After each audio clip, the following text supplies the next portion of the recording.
Hey, everybody, it's Mike from The Mike Wagner Show, powered by Sonic Web Studios. Visit online at sonicwebstudios.com for all your needs. Looking at a professional website without breaking your budget? Sonic Web Studios is the answer. Sonic Web Studios offers fast, affordable custom web designs that blow the competition away. Call today, 1-800-303-3960. That's 1-800-303-3960. Or email to support@sonicwebstudios.com. Mention the Mike Wagner Show, get 20% off your first project. Sonic Web Studios, take your image to the next level. Also, time to give official shout out to our official sponsor of the Mike Wagner Show, international warring author Mia Molson-Zia. If you love fast-paced mysteries, you'll love Missing by Mia Molson-Zia, available on Amazon in paperback and ebook. Missing is fast-paced and intriguing with an unforgettable twist. It takes place in 4 countries, 2 strangers, 1 target, where truth is illusion and those you love will be the first go missing. It's available on Amazon in paperback and ebook.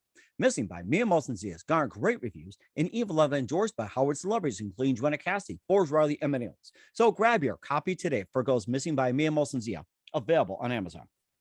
Also, check out the Mike Wagner Show at themikewagnershow.com and over 40 podcast platforms in over 110 countries, including Facebook, SoundCloud, Spreaker, Spotify, and iHeartRadio. Also, Anchor FM, iTunes, Google Play, Amazon, Audible, Apple Music, and more. Also on HamiltonRadio.net, Oldies Radio, Diamonds FM, and more. Take the Mike Wagner Show with you on any mobile device. Subscribe to the Mike Wagner Show on the YouTube channel. Follow the Mike Wagner Show on Instagram and Twitter today. And for great gift ideas, go to Amazon.com and check out the Mike Wagner Show podcast. T-shirts, pop sockets, throw pillows, tote bags, hoodies, baseball gear, and more. Makes great gifts 24/7 for your loved ones. Amazon.com and check out the Mike Wagner Show podcast. And for more great gift ideas, go to Amazon.com/Mia Molson-Zia for great books like Missing, Once, and Wrinkles. Also T-shirts, pop sockets, hoodies, phone cases, and more. Amazon.com/Mia Molson-Zia. Check it out today. Also support the Mike Wagner Show on Anchor FM, PayPal, themikewagnershow.com. You can buy me a coffee at buymeacoffee.com at the Mike Wagner Show. Make sure you do so today. We're here with 3 terrific comedians here on the Mike Wagner Show. And this involves a brand new series bringing 3 Asian American immigrant comics together, each sharing their personal journey to America as immigrants. We'll talk about that. And we have a lady who was smuggled from the Philippines by her biological mom, becoming her hope for the American dream.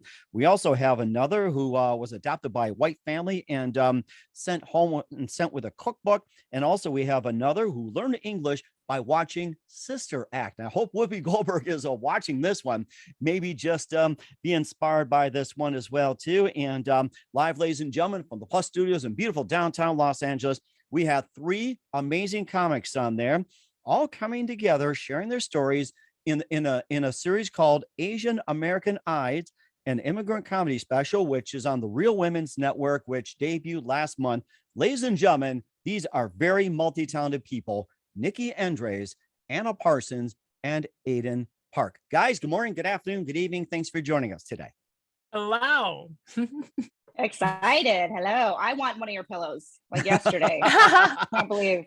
Well, you know something too? I don't know if you guys like to do some shopping. Tote bags are available too. If you got some pets like a little chihuahua or throw a kitty cat, you can put them in tote bags, you know, escape and everything. I mean, they do make great conversation pieces, I'll tell you. So I want to put a pillow in there and a copy of Missing. Oh, there you go. You know what? I think that's a great combination. I love that. Oh, we'll definitely get something out to you. So you guys all come together in a brand new series, bringing all of you guys together, together, each sharing their personal journey to America as immigrants. And let's start off with Anna. You were smuggling from the Philippines by your biological mom, becoming a hope for the American dream. And of course, you're actress, comedian, writer, producer. You appeared in Adam Ruins Everything on True TV and The Affair, Dexter on Showtime, and also worked with Labyrinth Theater Company, stand-up comedy with David Arquette. And of course, we also got Aidan as well too. Learned English by watching Sister Act, and it was a funny movie, by the way, and also a highlight of Whoopi's career. And you're also a comedian, best-selling actor, keynote speaker. Also, you were in Totally, Street Fighter, Trauma, Jeremy Lin, of course, The Art of Being Yay. And we also have Nicky, a really unique story, adopted by a white family and sent with a cookbook. And you make me hungry, by the way. I love cooking. And also, you Asian American, non-binary, trans feminine, queer actor, comedian, voice artist, audiobook narrator, involved in One Day at a Time, The Dropout, NCIS LA, and Venimo, and more. And we're here to talk about Asian American Eyes, an immigrant comedy special on the Real Women's Network. And before we talk about that special, guys, tell us how it first got started. Take turns. Wait, what's the question? Yeah, tell us how it first got started. Like all of us, like this project, or just all of us? And Well, let's just go one at a time here. So who wants to go first? Anna, go first. okay, yeah. So it came together because I met Nicky in an acting class, and Aidan and I met on set many years ago. And actually, Aidan was our inspiration to start writing comedy because we've been auditioning a lot in Hollywood, and we were like, we just need to tell our own stories. And so I just had, in a meditation, it came to me. I was like, oh, we're all immigrants. Like, why don't we come together and do something special with our stories and create something that that is unique in its own way? And so that's how it happened. And I pitched it to them, and they were excited. And we made it on a no bones budget. We did it ourselves. People came and just gave their time, and it's incredible how far it's come. And I'm excited to share it. That's really interesting. And Anna, tell us how you first got started in the business. I studied in New York City. I studied musical theater, so I got a degree in jazz hands, which took me really far. Being sarcastic. Yeah, so that's what I did. I was a total theater nerd, and then I moved actually to LA to be close to my family, and I've just continued to do theater and TV and commercials. And then I started doing stand-up, which like allowed me to start writing, because my belief is like we have to create the change that we want to see on television, which for me is people of color and very Filipino. So that's how it's evolved, and I'm still at it, guys. I'm still at it. And did your mom manage to achieve the American dream when you got smuggled in by your biological mom? She did. And Amazing. I think I talk about it in the special. I feel like she is like watching all of us right now, and she's here and so proud of what we did. Yeah, so it's really exciting, and I'm really proud of this. My family's proud of it. Yeah. That's rather interesting as well, too. And what was it, one precise moment that simply influenced you into what you're doing for the rest of your career? Well, those like 5-cent residuals that I get, those are really exciting. Now, we all love those, right, guys? 14 cents. Yeah, the 14 cents.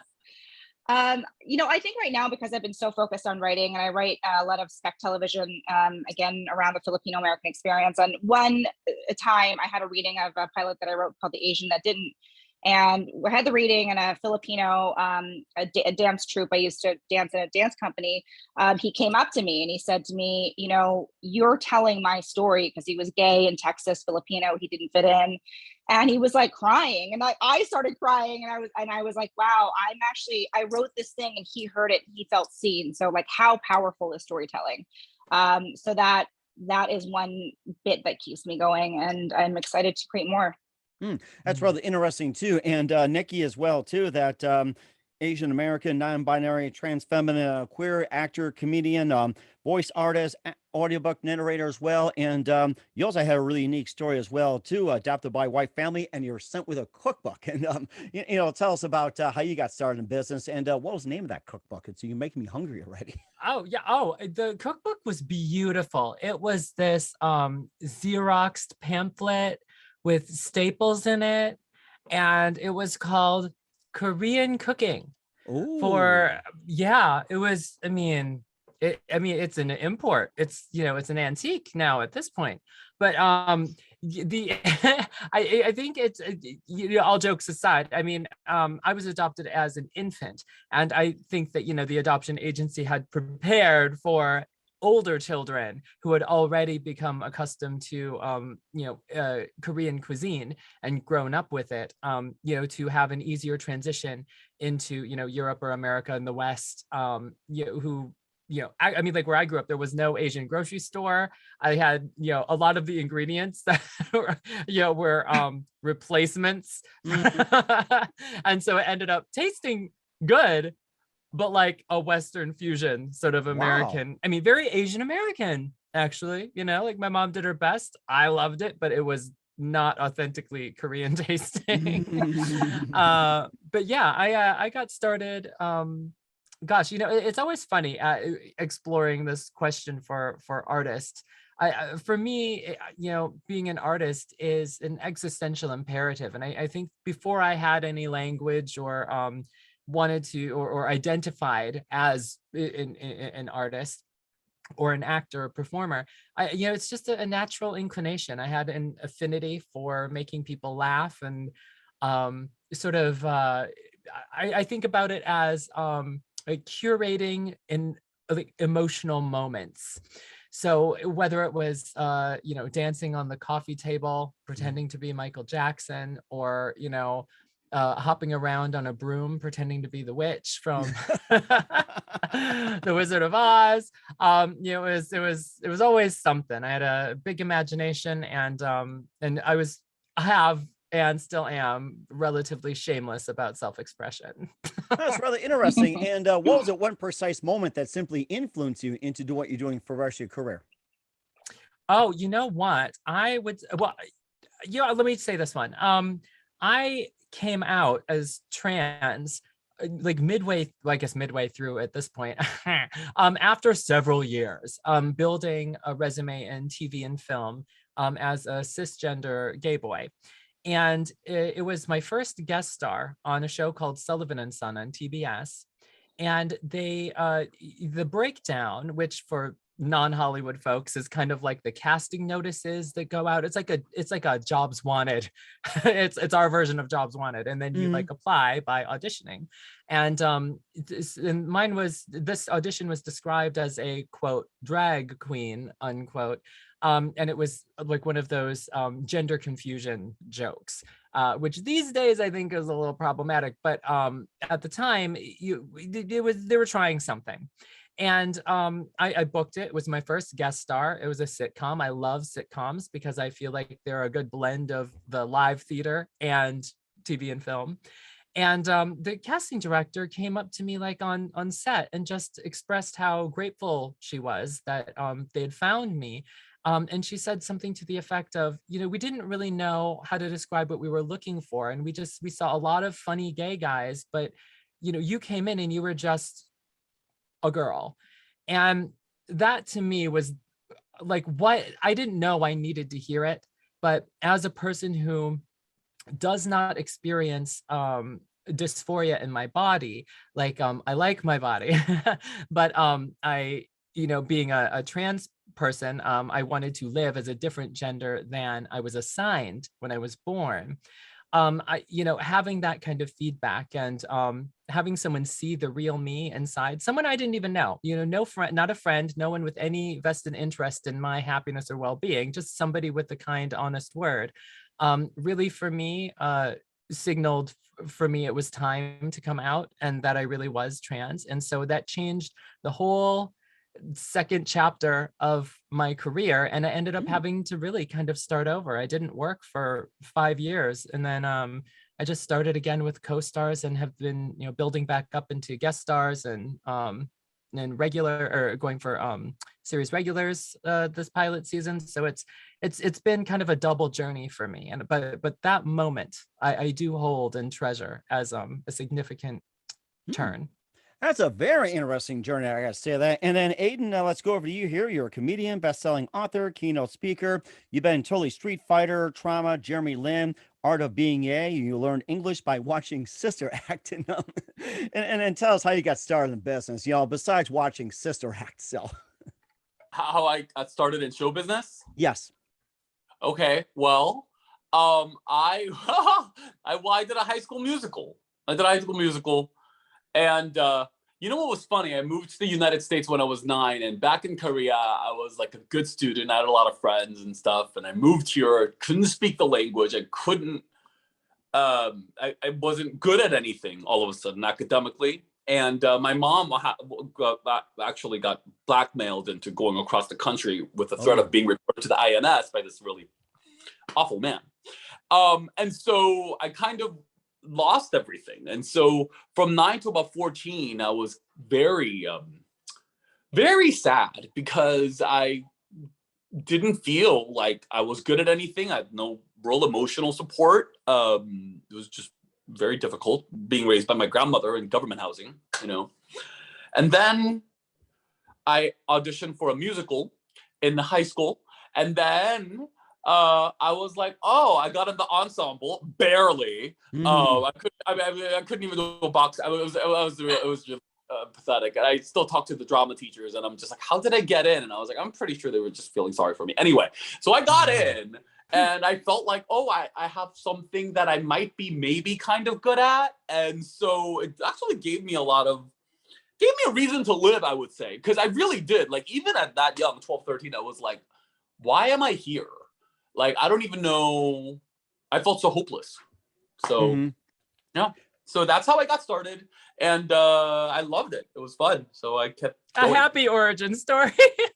Yes, it is. Very happy indeed. And of course, before that, I mean, you made me laugh. Literally, I gotta say that, being a comedian, you see on stage. And it was at one precise moment that simply influenced you into what you're doing for the rest of your career.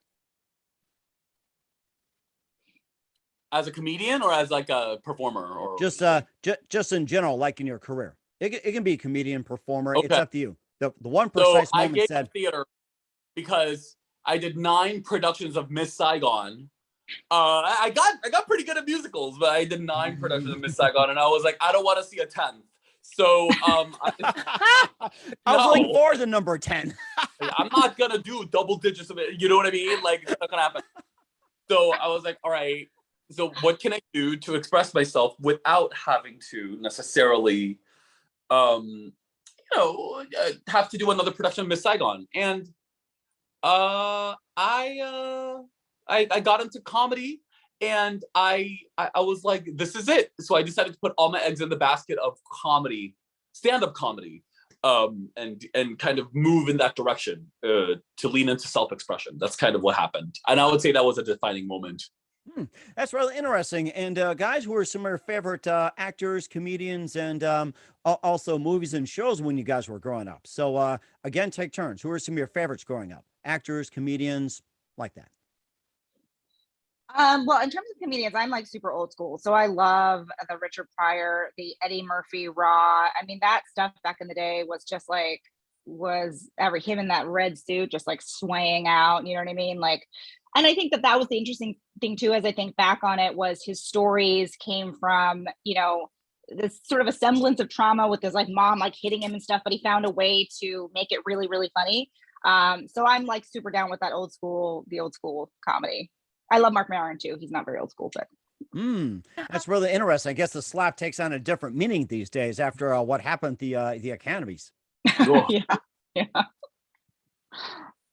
Okay, and Nicky or Aidan, go ahead. Who are some of your favorites growing up? Margaret Cho definitely made. Oh, sorry, this is Nicky speaking. This is an audio medium. It's okay. It's just like, well, you can say it's just a group conversation. Go ahead. Go ahead, Nicky. Okay, I'll go. Margaret Cho is my number one. I would say that seeing Margaret in her HBO special, and then and I'm the One That I Want, was one of those moments of an Asian person on television. And her show All American Girl was my sister and I were in love with that. It gave me the just the hope, the idea that someone like me could be on TV or even be successful in this business at all. And also just her sense of humor, her raunchy, sex positive, gay, inclusive, just a brand is very much my sense of humor. And I would say, if anything, it took me a really long time to develop my own comic voice because I was so in love with Margaret and her material. I didn't have anything original to say. I was just really good at retelling all of my favorite Margaret Cho jokes. And then these days, my favorite comics are inspired our special, Ali Wong and Hannah Gadsby. Wow, that's really interesting. I seem to like that. That is amazing. And then Aidan, how about some of your favorites growing up?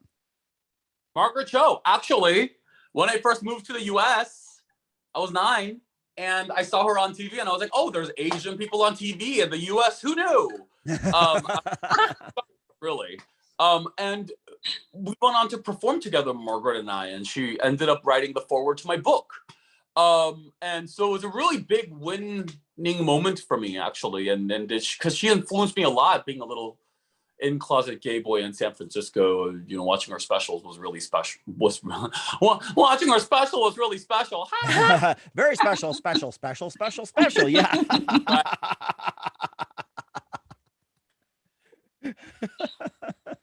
All right, go ahead. You continue. So yeah, no, I'm just going to tag on that Margaret actually did watch our special and let Aidan know that she thought it was wonderful. And so I think it meant a lot to all of us, the fact that she took the time and liked it. So wow, that's interesting. And Aidan, you can continue with your story as well too. What was the question? Now some of your other favorite comedians growing up.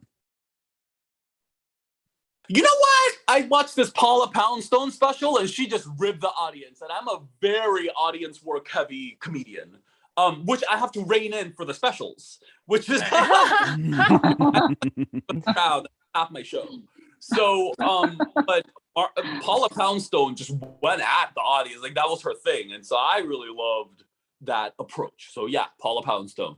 Paula Poundstone, that's interesting. I remember watching her as well too, and I think we saw her at a comedy club. That and Judy Tenuta, and I think Carrot Top was in his younger days. And well, I have to say one thing: it's like watch who you're heckling, because that person could be famous. And of course, we'll talk about your the special you guys all coming together, Asian American Eyes, in just 1 minute. But first, listen to the Mike Widener Show at the MikeWidenerShow.com, powered by Sonic Web Studios. Visit online at SonicWebStudios.com for all your needs. Looking at a professional website without breaking your budget? Sonic Web Studios is the answer. Sonic Web Studios offers fast, affordable custom web designs that blow the competition away. Call today, 1-800-303-3960. It's 1-800-303-3960, or email to support@sonicwebstudios.com. Mention the Mike Widener Show, get 20% off your first project. Sonic Web Studios, take your image to the next level. Also, time to give official shout out to our official sponsor of the Mike Widener Show, international warring author Mia Molson-Zia. If you love fast-paced mysteries, you'll love Missing by Mia Molson-Zia, available on Amazon in paperback and ebook. Missing is fast-paced and intriguing with an unforgettable twist. Takes place in 4 countries, 2 strangers, 1 target, where truth is an illusion and those you love will be the first go missing. It's available on Amazon in paperback and ebook. Missing by Mia Molson-Zia has garnered great reviews and even loved and enjoyed by Howard celebrities, including Joanna Cassidy, Forbes Riley, and many others. So grab your copy today. Fergo's Missing by Mia Molson-Zia, available on Amazon. Also, check out the Mike Widener Show on over 40 podcast platforms and over 110 countries at themikewidenershow.com. Take us with you on any mobile device. Subscribe to the Mike Widener Show on the YouTube channel. Follow the Mike Widener Show on Instagram and Twitter today. And for great gift ideas, go to Amazon.com and check out the Mike Widener Show podcast. And for more great gift ideas, go to Amazon.com/Mia Molson-Zia for great books, merchandise, and more. Amazon.com/Mia Molson-Zia. Check it out today. Also support the Mike Widener Show on Anchor FM, PayPal, themikewidenershow.com. You can buy me a coffee at buymeacoffee.com at the Mike Widener Show. Make sure you do so today.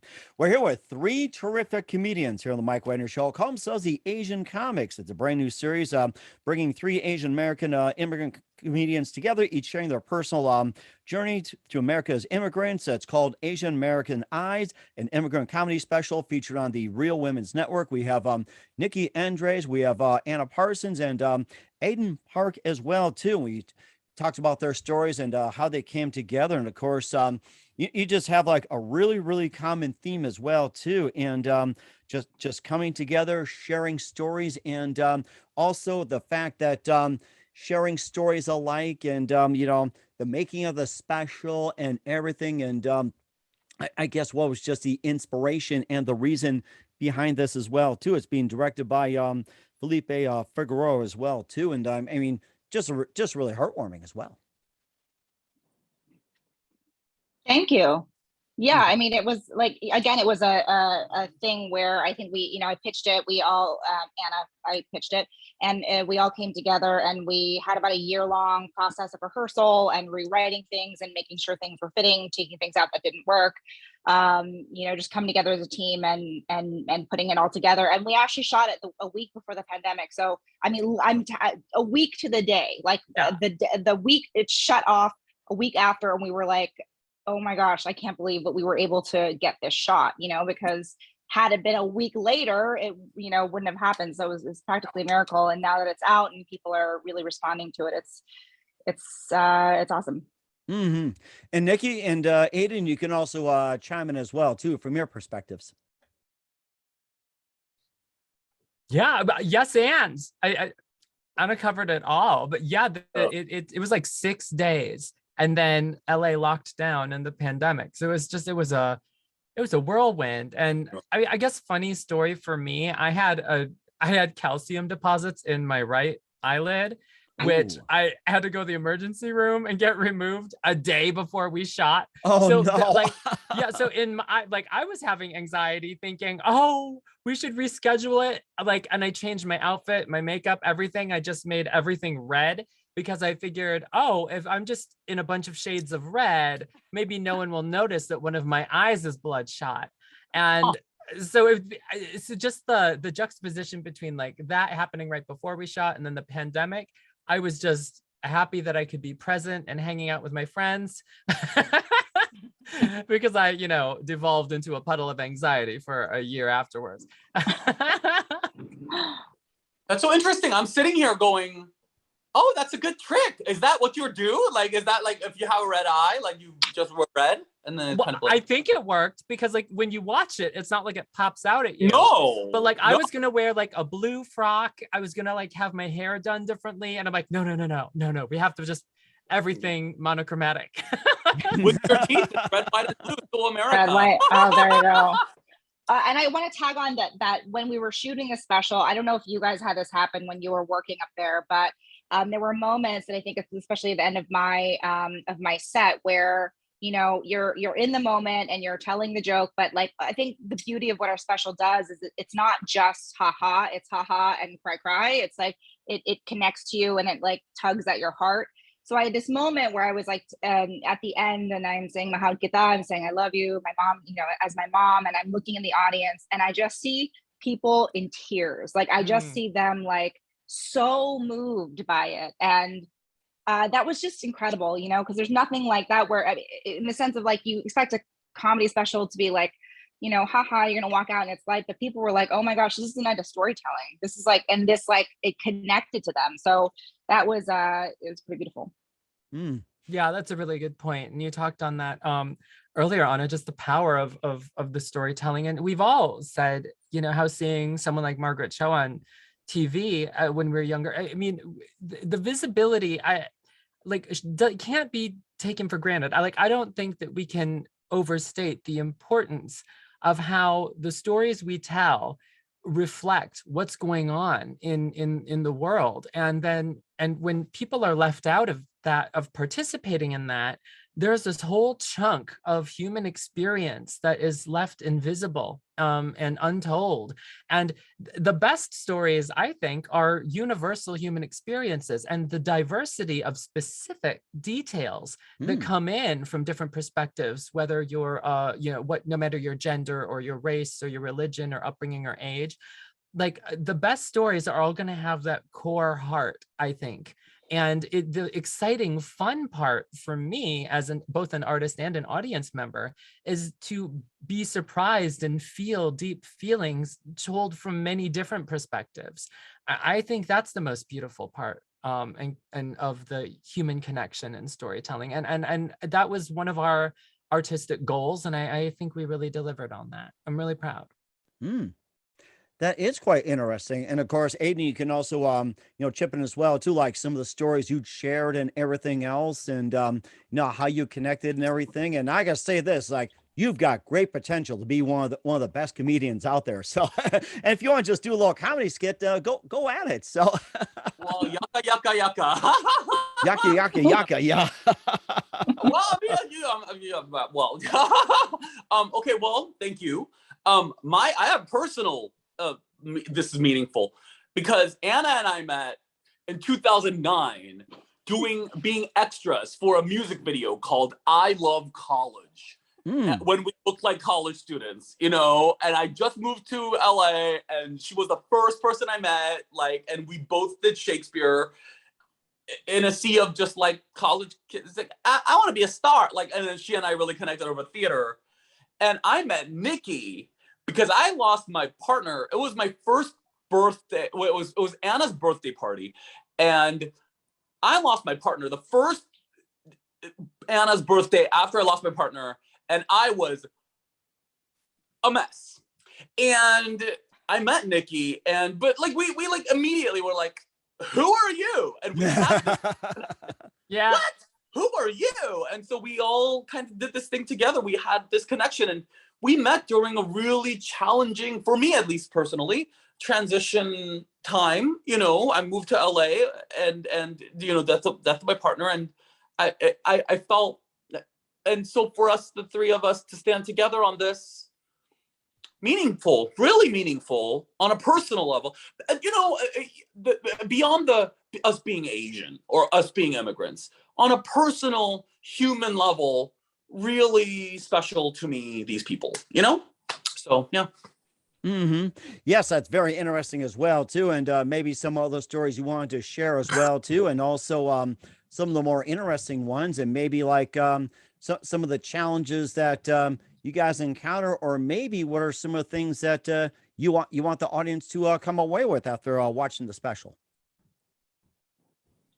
Oh, there's so many things I want the audience to come away with. I think Felipe said it, and I'm going to badly quote him, but like that, you know, you feel like you're other, but just to remember when you're watching this, that there are others out there and that you're not alone in that experience. And like, I mean, I was joking the other day, and I talked about this in another interview, that like I'd grown up watching John Hughes movies, and The Breakfast Club was one of my favorite movies as a kid. Oh, I loved it. Yes, love The Breakfast Club. And like there was something about the being in high school and not fitting in and just being a dork and like not, you know, just feeling very other, that he, in his storytelling, he's a white guy in Shermer, Illinois, writing the story, and I'm like, how do I connect? But it was that humanity, it was that feeling of like, oh, this is a universal feeling of feeling other. So like I guess I'm hoping people walk away with like that it's okay, you're not alone, and like we all exist, we're all out here being other. Yeah, well said. I just to yes and that, I and double down on what I said before. It's I think that all of us bring our stories to that theme, but we're all really different too. And I love the overlap between the glorious diversity of experience, but the sameness in heart. And so, yeah, I hope people walk away feeling affected, moved, and like they had a really fun time with us. Yeah. Of course, Aidan, you can go ahead as well too. Well, I just think the three of us really, we were pushed to put our hearts on the line and really push the edge here. You know, and be funny. You know, I don't know what's her face. Whitney Cummings said our comedian's job is to push the boundaries and, you know, to make you think. And then Mark Maron said, yeah, and don't forget funny. Don't forget funny. So we're funny, you know, but you know, really our director pushed. I mean, I was going to go a different direction with my thing, even up until the last day. Like the day before, I had a whole different set, and he was like, no, I need you to push this. So it really had me delve into the heartbreak of losing a partner and, you know, getting HIV. Actually, that was a rough thing to share, and I'd never done that before on a public platform. So we were all being pushed to really put our hearts on the table, and be funny. So and we did it. So yay! Yeah, I'm really proud of this. It's so awesome. And something, yeah.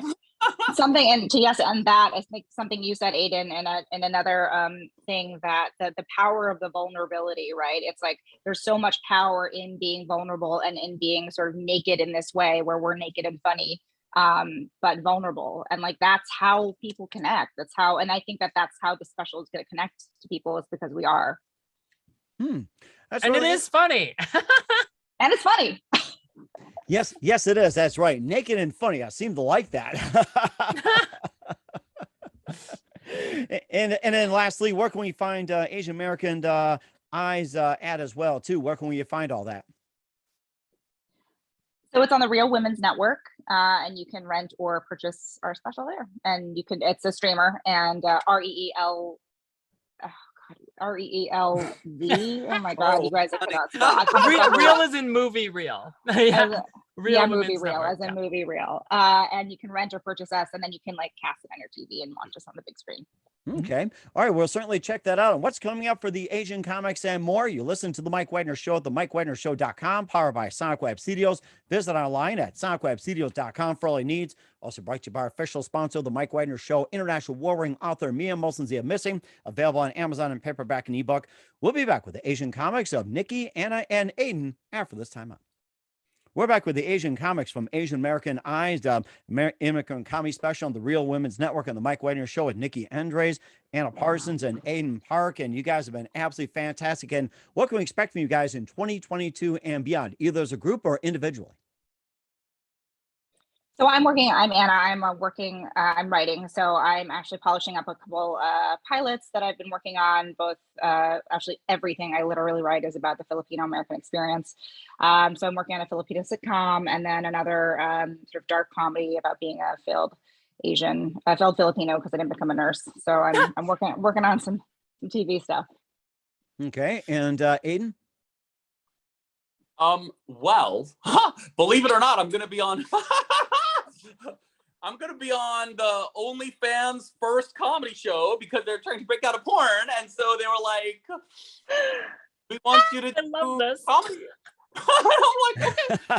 Now, I passed for like okay looking, and I was like, yeah, I was like the third choice, but still, whatever. So find me on OnlyFans, guys. You mean OnlyFans? I mean, is that it? It's like only your fans. Do you know what OnlyFans is? OnlyFans? Yes, it is. I'm familiar with it. Yeah. Illegal? Is it censored? Okay, well, you know. You know what? Maybe you two can answer that question. I'm just moderating. I'm doing that. Please, I have a copy. I have my book, The Art of Being Yay. I have a wellness brand built around that about being happy. So follow me on platforms for happiness, encouraging stuff. Read my book, and it's available on Audible and Amazon, and it was a bestseller with a foreword by Margaret Cho. So yeah, that's kind of what I'm building on. Oh, that's fantastic. I'm certainly looking forward to it. And Nicky, what can we expect from you in 2022 and beyond? Hopefully a lot of TV appearances. That's not something I have direct control over. I just finished filming a guest star role on the show Good Trouble for season 4. That'll be coming out probably this summer. You can still catch me in The Dropout on Hulu, playing real life woman Ana Areola.